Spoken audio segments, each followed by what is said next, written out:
Hi, everyone. Welcome back to Taking the Lead. This is our second live stream, so we're pretty excited. We're excited that you're all here. And as you know, the topic is how to evolve your leadership style so your people will follow you through any uncertainty. As you may be aware, we did a live stream on this in September. We did a video on it in August. Why are we doing it now? Because I think uncertain times are continuing, will continue. The uncertainty itself may change, but I think the only certainty is more uncertainties are coming. So we're delighted you're here. Please be sure to comment, reach out to us. Now, in part one, which, as we said, was a video, and in our September live stream, and they're all available to you on my website, or Jacobs Consulting and Executive Coaching, our YouTube channel. We covered 6 points. Number 1, enhance your emotional intelligence. Number 2, increase your empathy. Number 3, know that energy is reciprocal. Number 4, be more transparent. Number 5, expect superior performance, but not perfection. And set high standards for your own leadership. So we're going to round out this series with 3 more today. Number 1, so important, tell less and ask more. Now, we tell people what to do all the time. I mean, I do. I'm a consultant and a trainer, and we tell people what to do, and mentors do all the time. But it's not as effective as we'd like to think. It often doesn't work. They may say yes, they may nod, they may write notes, but do they really have skin in the game, the person with whom you're speaking? Do they really have engagement and commitment? Possibly not. There's really only one way to get that kind of buy-in, commitment, engagement, and that's through asking open-ended, empowering questions. Now, why is that? It's because when we do so, we light up the brain. It's in the front. I believe it's the prefrontal cortex, but don't hold me to it.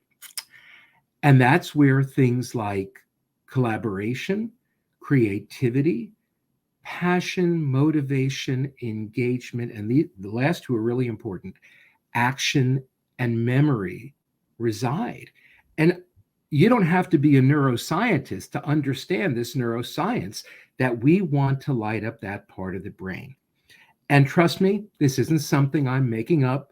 There have been experiments where they put people in an MRI and they're scripted. And let's say we put Tara Kozak-Lindsay, who's here today, in the MRI, and we say, Tara, here's what you need to do in your PR work this year. And we get a little activity in the back of Tara's brain. But if we say instead, Tara, what do you think are the 3 most important things to build in your public relations or in your leadership? We suddenly see activity in the front of the brain. And then if we say, Tara, what are the baby steps you're going to take to start getting there? Oh boy, she says, what are the baby steps you're going to take?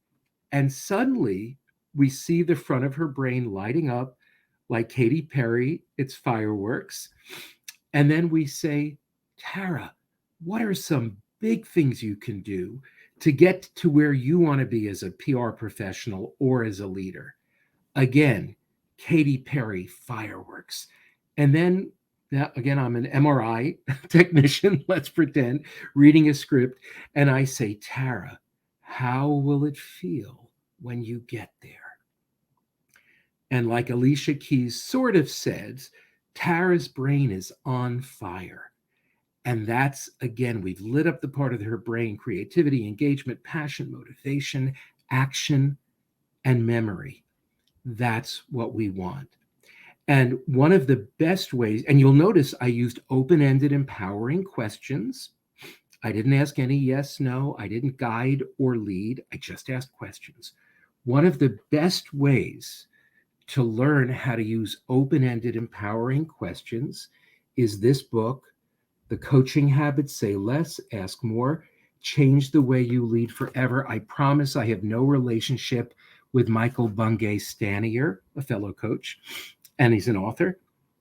But Michael, if you do, you owe me a commission because I have been recommending this book ever since I read it in every leadership training session I do, in every executive coaching session, every executive coaching client that I have, I recommend it to them. And they have said to me, Ken, this is not hyperbole. I'm changing the way I lead forever. And then I say, well, I hope our coaching had something to do with it. And they do always say yes, but it's a really good read. And it's asking the questions that will engage your followers' brains and get them out of your office, and not in a passive aggressive way, so they start to build this problem solving muscle called a brain. Yes, I know the brain is not a muscle. Okay. So that's number one. Tell less, ask more. Number two, lead with courage. It takes such courage, I think, to act on your conviction, to pursue your visions, to lead your followers, especially through any kind of uncertainty. And, your teams are on high alert for fear and uncertainty, but they desperately seek your certainty and courage as a leader. And leaders who are certain, brave, and courageous, they are attractive, not in the physical sense, but in the magnetic sense, like a magnet with iron filings. They really want you to be courageous. So I want you all to think about, who are your courage heroes? Now, I'm a bit of a history nerd. My courage heroes are Reverend Martin Luther King Jr., Malala, Nelson Mandela, Lincoln, Gandhi, Harriet Tubman. And they might have had fears. Some of them have written about their fears, but they walked through them to provide courage to their followers. Tens of thousands of followers, millions of followers, maybe. And in doing so, they helped drive the battle for civil rights. They helped end apartheid, South Africa, obviously. They fought for the right for young women and girls in Pakistan to be educated, even after she was shot in the head, Malala. They got our country through a civil war that threatened to tear it asunder. They led a successful nonviolent movement for independence against the most powerful empire at the time. And they literally brought people from slavery to freedom. All you have to do is do PR or communications or content or whatever. And of course, lead yourself and be a leader. So if my history geek courage heroes don't necessarily inspire you, then create your own courage heroes. It could be other people you admire through history. It could be people whom you've worked for over your career. I at one point in my career, going back many years, when I was in agency management and leadership, I had some real fear going on. I had some fear to walk through. I was very fortunate that I had some people on my team who were unbelievably brave. I mean, beyond fearless. They didn't know what the word fear was. And they inspired me to get in touch with my own courage. So think about your courage heroes from your work life, even in your family. Let them inspire you. And if you do, you're going to be a more effective leader through uncertainty. I'll tell you a story because we've got some time. My buddy, Steve Cody. Steve, if you're watching, you'll notice I'm not wearing black today. It's not a turtleneck. It's a blue mock. He knows what I mean. He shared with me a story. I'm going to paraphrase a bit.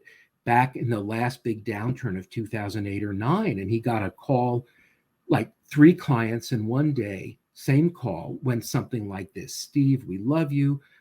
Oh, by the way, Steve is the founder of Peppercom, now part of Ruderfin, but very much Peppercom. And Steve, we love you. We love the team. We love the strategies. We love the results you're getting. And we have to stop because our budget just died. Just died. What can we do? He got like 3 calls from that, like that, from 3 clients in one day. Talk about a perfect storm. And he decided he was not going to show fear to his people because he felt that would not help them get through this. And talk about an uncertainty. He shared with his wife, he shared with his business partner at the time. When he was scared, he shared with his Labrador, his black Labrador, Pepper. Now you know what Peppercon was named for. But in the hallways, in his office, which, like many, had glass walls, in the town hall meetings, in his one on one, he was as courageous as he could be because he knew that would inspire his people to get through it. And clearly they did. Last thought, and please start thinking about your questions and comments if you like. Learn to be good with uncertainty. Acceptance is such a powerful tool to get us through just about anything. It's beyond, I'm only going to control what I can control. It's about accepting that there's a lot you can't control. Accepting, maybe even expecting more uncertain days ahead, anticipating the unexpected. And it's much more than, well, when life gives you lemons, make lemonade. It makes it easier to go with the flow, to maybe take a punch and then bounce back. And when it happens, it's from a centered, calm state of, oh, that's interesting. What do I want to do about that now? With the emphasis on I, right? Because you're the leader. You're gonna choose the response. What do I want to do? Active verb right now. So those were our 3 points today. Tell less, ask more, lead with courage, and learn to be good with uncertainty. That's our last of 9 points to help you lead to get through uncertain times, any uncertain times, and that your people will want to follow you. So I appreciate your taking the time today. Let's keep the conversation going on LinkedIn. And if I can help you or anyone on your team with any of the topics we discussed today, if you're facing a leadership challenge, if you think you have some leadership opportunities you want to build on, if you just want to improve your leadership effectiveness, I'm happy as always to offer you a complimentary leadership coaching session. Just contact me at ken@jacobscomm.com. Again, that's ken@jacobscomm.com. And if we have no questions, then we'll just say till next time, keep on taking the lead. And thanks again for being here. Thank you, Tara.